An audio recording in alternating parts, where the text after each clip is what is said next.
Произошел со мной случай один в лагере. Приспичило мне посрать.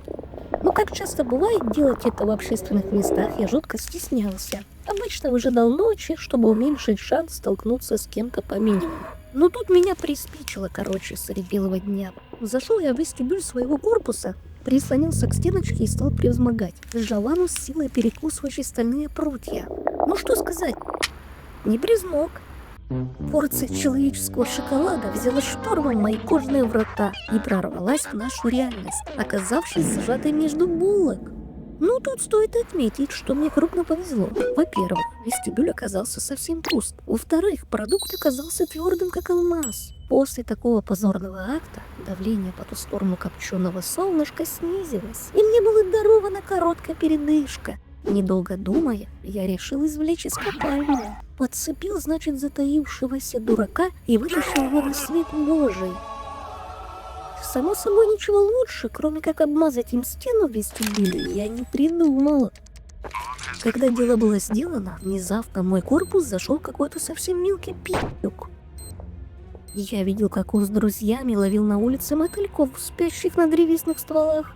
Собственно, эти мотыльки имели довольно говнистую окраску, чтобы лучше сливаться с корой.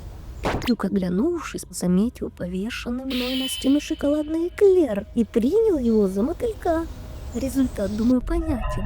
Набросившись на несчастный кусок шоколадного трюфеля, он измазал руку в моем говне. Собственно, за дальнейшим развитием событий я наблюдать не стал.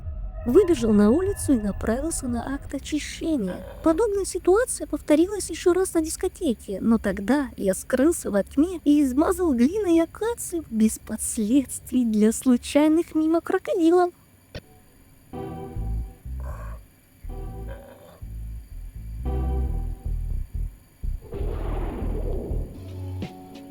А за окном не июнь месяц, ведь снова наступила зима. Эти холода и вьюги пугают меня, ведь ты снова уйдешь, мне не жить без тебя, любовь моя. Ах, любовь моя.